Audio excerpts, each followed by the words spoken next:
Uh-oh.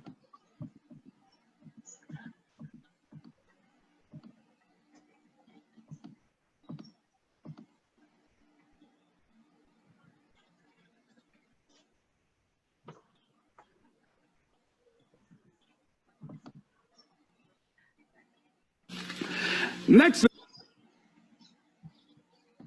situations that upset you. Cowardly.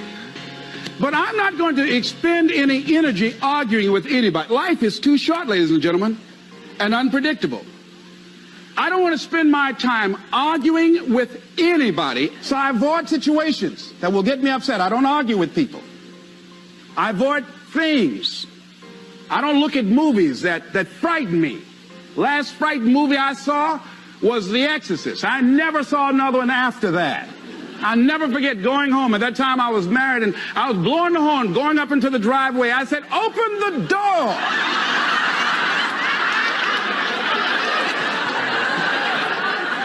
I pull up, open the door to get out, and I said, "Oh, Lord, they got me." I started blowing the horn. My wife said, "Unfasten your seatbelt, fool."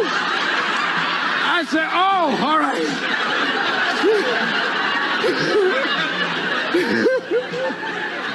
That movie scared me out of my wits. So I don't look at scary movies. I'm one of the people in a scary movie like this. Tell me what's happening now. Tell me what's happening. I threw popcorn all over everybody. That girl was spitting on those people. I don't do that. No. No, so I slept in the house with lights on all over the house for 2 weeks. I was embarrassed. But your children said, "Daddy, turn the lights off." No. So I just avoid things. I go see comedies. I love Danny DeVito and Steve Martin. I like things that make me laugh, make me feel good. But like the little boy in me, life is just too serious. Here's something else that can help to increase your self-esteem. Draw the line, ladies and gentlemen. There are certain things that we just go through life just taking, and at some point, you just got to draw the line and just say enough is enough. You got to do that with yourself. Just draw the line. You know, see, how I manage my food choices, I get on a scale every day. If I get to a certain level, that's a crisis level. I just get down, start doing setups right there. Look at, hey, right away. If my income dropped to a certain level, I go crazy. I start working like, you see this callus on my ear? You see that callus right there? That's how that callus got there. My income dropped. And I made 200 calls a day as punishment. Don't you ever let this happen again. Because I'll never be broke again. So you got to draw the line. You just got to draw. There's certain things that you just don't permit. If you got negative people in your life, just one. So look here. I was talking to someone I love very much, had a just dynamic relationship with. So look here. I can't grow from that. If you're persistent in saying those kind of things to me, I'm saying to you right now, I won't tolerate that. And I will terminate this because I'm not going to expose myself to this type of humiliation. I don't like that. I don't like getting called names and putting each other down. I don't like that. Come back, tell me I'm sorry. No, that won't get it. So you put a nail in a hole, you make that impression, you pull the nail out, that mark is still there. That's not forgotten. We can't extract that from the record. So don't say that to me. So we were talking about something else. Person said again, boom, you're a loser. Very good. And you are too, because you just lost a very good friend. I don't choose to be around you anymore. And that was it. I said, that's cool. Maybe it is. But I get people out of my life that aren't good for me. One negative stroke is 16 times more powerful than a positive stroke. And if you have people around you who are not sensitive to who you are, and the people that can hurt you the most, ladies and gentlemen, are the people that you love. That you love. They're the ones that you're vulnerable to. They're the ones that can get to you. And if they're insensitive, I don't care who they are. See, if you don't draw the line with people, if you just let them run rampant in your life, and you let things happen to you that you don't feel good about, if you continue to allow it to happen, you won't feel good about yourself. Your image of yourself will erode. So you've got to draw the line. In the conditions that you find yourself in, here's a jarring question. Why are known hells preferable to strange heavens? Why would people live in a known hell? Why do people just go to a job where they're miserable, day in and day out? Why do people stay together and they're miserable, sleeping in separate rooms, or arguing, or the only thing they have in common is paying the bills? Don't talk, don't communicate, don't share anything together. Day in and day out, as short and unpredictable that life is, being mean to each other. Why do people do that? Known hells are preferable to strange heavens because it's familiar. See, life is rough, ladies and gentlemen. It's rough and it's scary. It's scary growing. It's scary taking a chance. It's scary acting on your intuition, on your guts. It's scary. It's frightening. There are people that's tolerating things right now, and they're immobilized by fear. They can see the hammer coming, and they're afraid to even move because it's scary.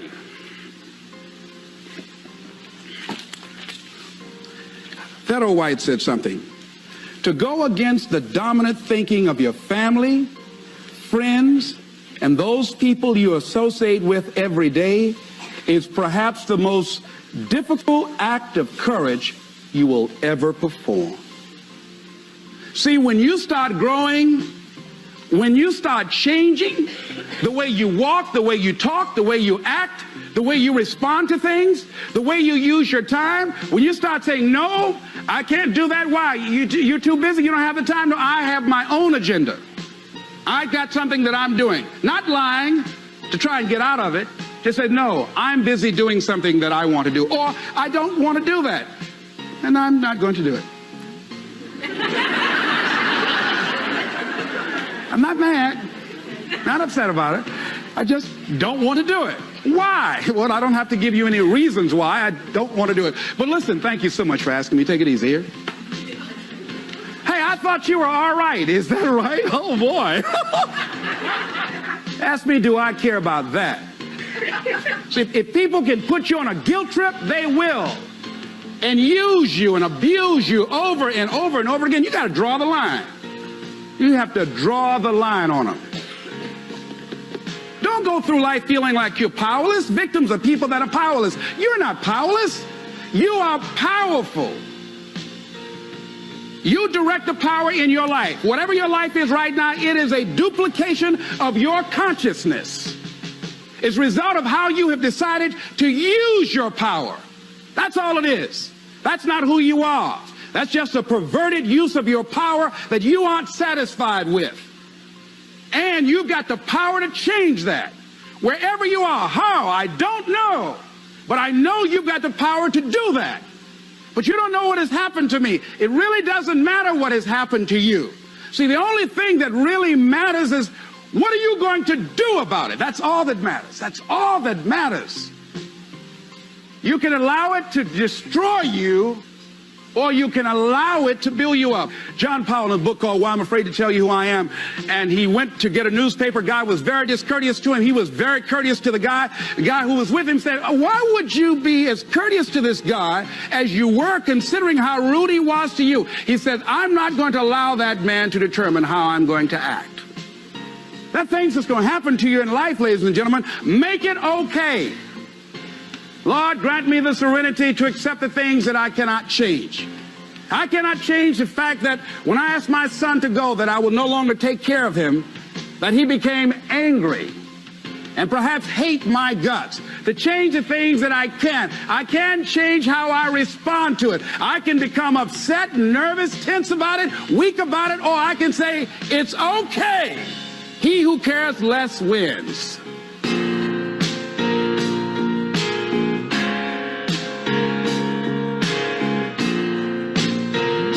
So why would I play this long motivational speaker, Les Brown? Sometimes we have to find ways to motivate ourselves. Oh, and I noticed we had some internet issues earlier. So again, this can be found on YouTube. There's a link at the end of the presentation. But sometimes we have to motivate ourselves. Sometimes we have to be our own cheerleader. Motivational, there's all kind of motivational things you can listen to on YouTube. They're great to listen to. Some of them are very long, some of them are very short, but I like to listen to them when I'm driving in my car. Or if you're sitting at one of your kids' sporting events and it's practice time and you don't know what else to do, pop on one of these motivational speakers and listen to them.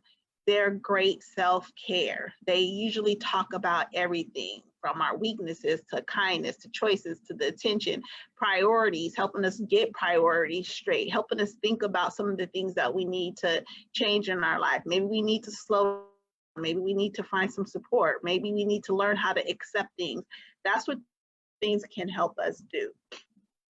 So now, what can you personally do to take care of yourself? During times of change and uncertainty, it's even more important to incorporate self-care and structure into your schedule. So while most of us usually do something for ourselves, typical self-care routines aren't always available, or we feel like they're no longer available because we're in the middle of a crisis and we don't have time for them. But here are some things that you can do in the midst of a crisis. Exercise. Everybody can exercise. Exercise increases our energy levels. It helps to improve happiness. It doesn't have to take place in the gym. There's virtual classes now. I think every gym, there's all kind of exercise videos you can get on YouTube now. A lot of gyms are doing virtual classes online. You can exercise in your living room, you can exercise in your bedroom, in your backyard. It doesn't matter, but try to get something in there. Eat healthy. Our food choices, we need to start choosing foods that are nutritious for our bodies, and the way that we enjoy them will impact our mental and our physical health. So be purposeful when you're out picking, doing your groceries. Make sure that you're picking foods that's going to help boost your mood, such as oatmeal, nuts, dark chocolates, for those of us who need candy, dark chocolates with almonds. Pick vegetables when you want chips. Go get some carrots or some celery, something that's crunchy, because that's what you're looking for. You're looking for a crunch. So get something that has some crunch to it. On top of the eating healthy, start thinking about some of the things when you're eating them. Don't rush to eat. Take your time while eating it. I was once told, count your food 20 times while you're chewing before you even swallow. Get some sleep. It's really important. A lot of people think they can just live off of an hour of sleep or 2 hours of sleep. Sleep plays a major role in our overall health. It can improve our emotion regulations. It can help manage anxiety. Most adults don't understand, but it's important to get between 7 to 9 hours of sleep, especially if we're stressed. Try to limit your exposure to news and social media a couple of hours before you go to bed. Learn and explore. Research shows that people who engage in learning feel more confident. They have hope and purpose. Keep your mind active. Take virtual tours of the museums. A lot of museums have virtual tours right now.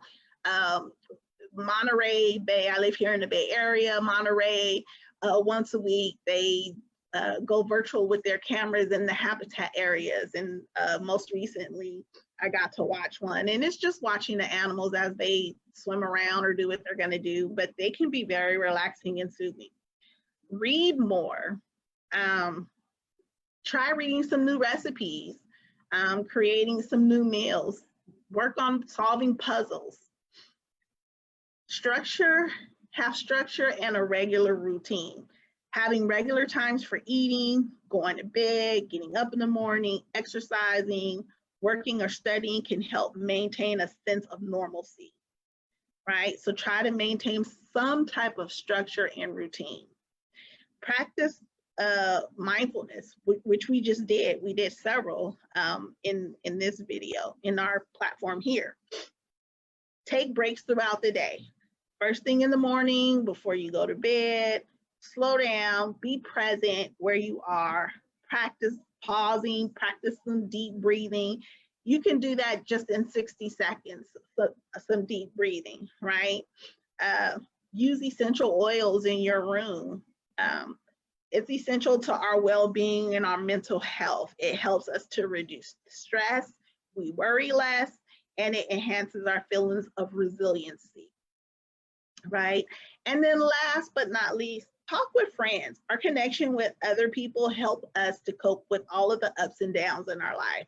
Keep in contact with family, friends, coworkers. You can do it through the telephone, you can do it through video, you can do it through email, Instagram. They have all of those venues that people are using today.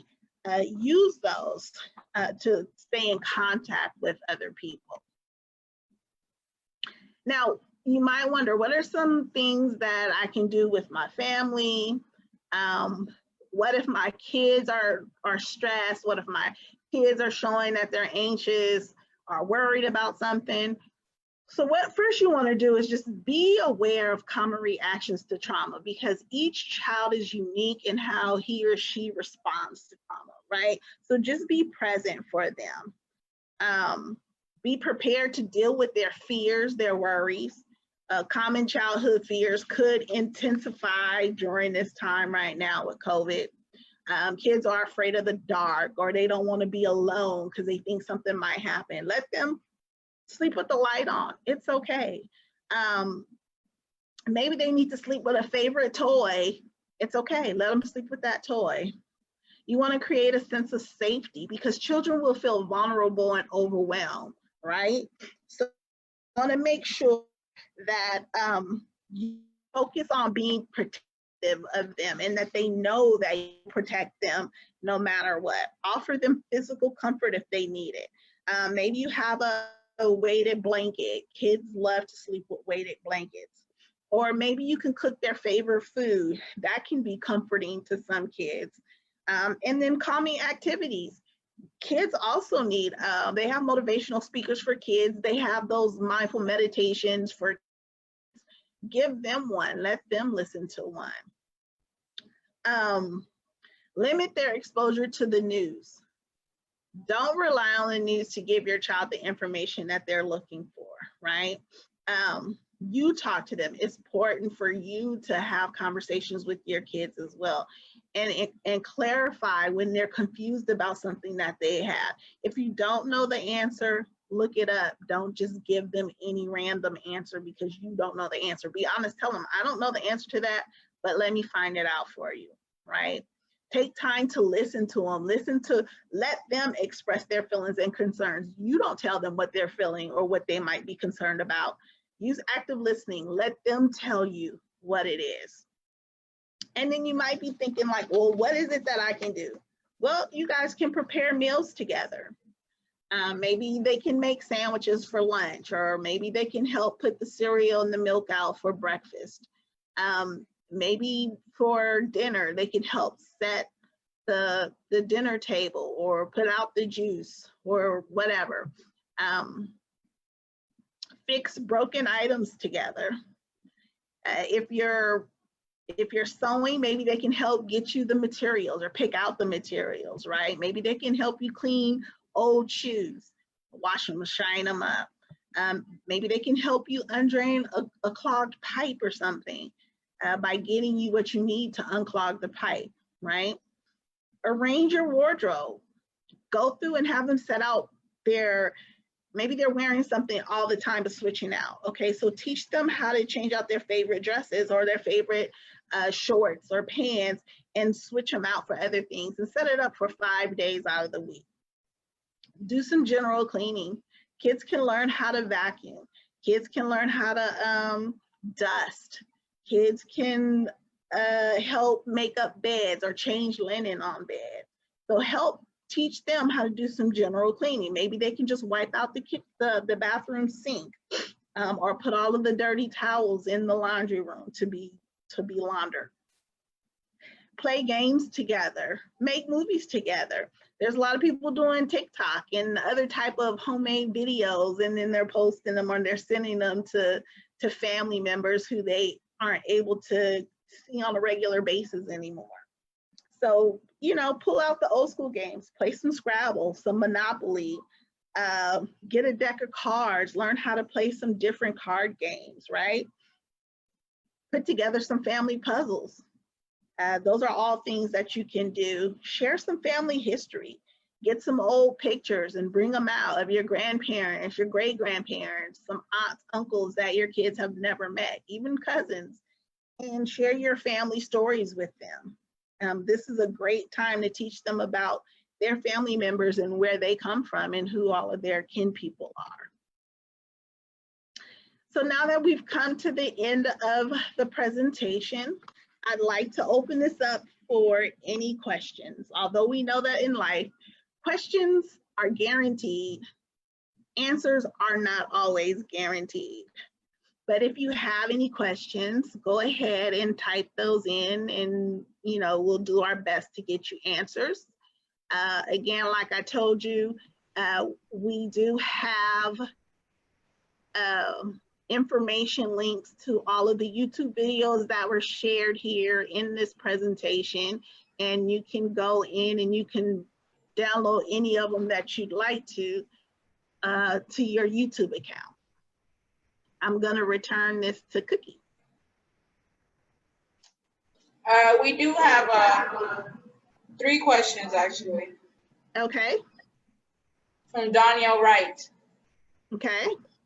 She said, how do you get your child to eat? Well, it depends. Are you cooking food that they like? Maybe you can have them help you prepare the meal that they're gonna eat. Find out what they want to eat and have that available. And don't expect your kids to eat 3 full meals a day just because you eat 3 full meals a day. Maybe they want to just snack on some things. So allow them to eat at their own pace.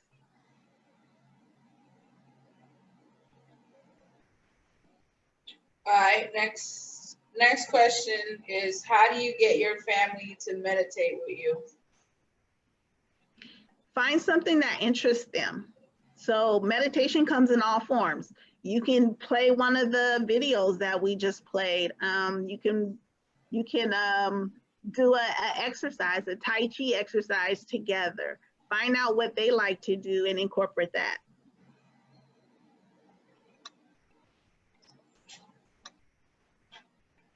Can you see me? I can see you. Okay. Last question is, what can you do to help you fall asleep at a normal time?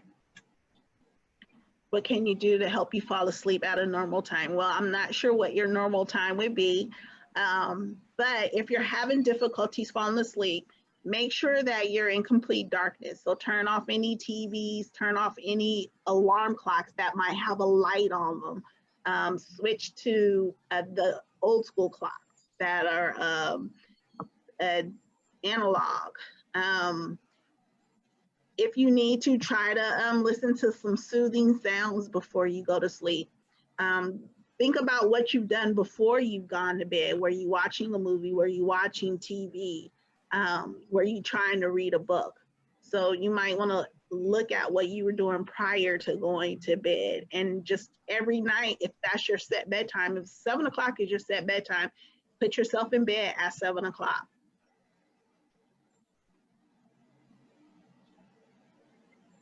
I do have one more question.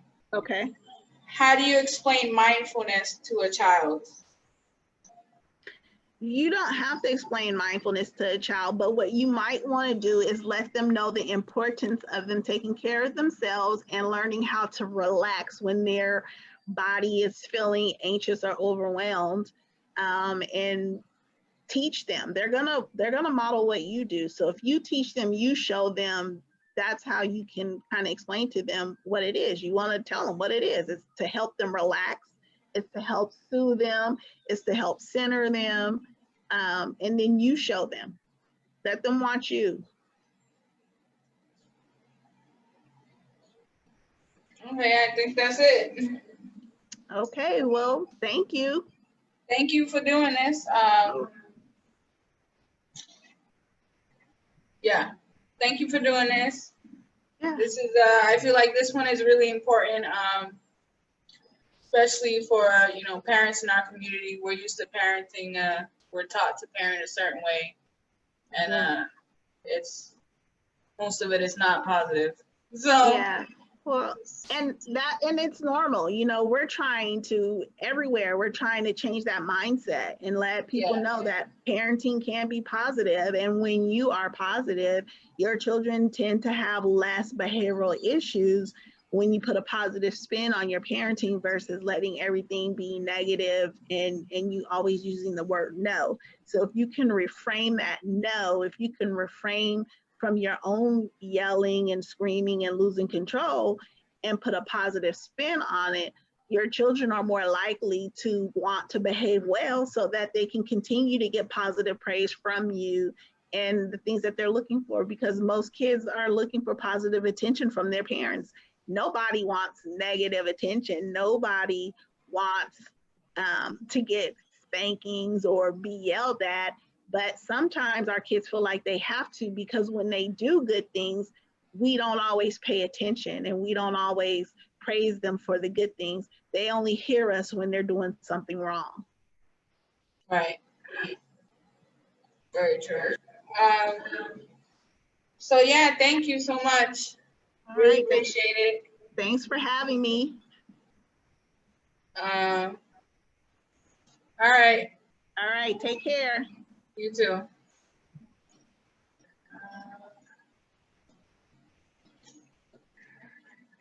right, guys. So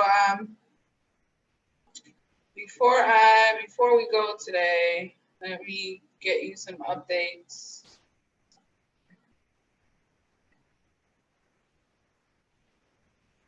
How did you guys like that workshop there? Let us know, guys. Let us know if you're finding these workshops interesting, if they're helping. Let us know. And also for the newcomers, workshops 1 through 4 are on our page, so you can go back and watch. And these workshops will stay on our page, on the Project for Vida page, so you can always go back and watch, or you know, if you know somebody that needs, you know, to know some of these things, then you can share with them, you know. All right, so coronavirus updates from Puerto Rico as of today. 1,371 positive cases and 84 deaths so far. Also, let's see. So next week,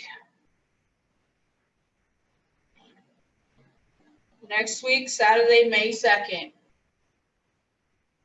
both workshops on Saturday will be interactive. So you guys can join the Zoom meeting and join us on in the workshops on Saturday, both of them. We will be, so if you guys want to join, inbox us, we'll share the Zoom meeting with you, the Zoom meeting link and password with you. And we'll also post it when we go live on Facebook. The only rule is you have to have your camera on, and we have to be able to see you if you join us. So next week, Saturday, May 2nd, we have at 11 a.m. Next week is the workshops are early. At 11 a.m., we have Jennifer Forshee from Luquillo Beach Yoga. She'll be doing a beginner's yoga class at 11 a.m., 8 a.m. Pacific. And then at 12:30, we have Hector Rivera and Melody Gonzalez, the co-founders of Peace Inside Out. I know people in Los Angeles know about Peace Inside Out. They will be doing transformative meditation, and it'll be a bilingual workshop. So please, like I said, if you want to join us, inbox me at Project Florida, and we'll get you the Zoom link. So just let us know. Thank you for tuning in. See you next week.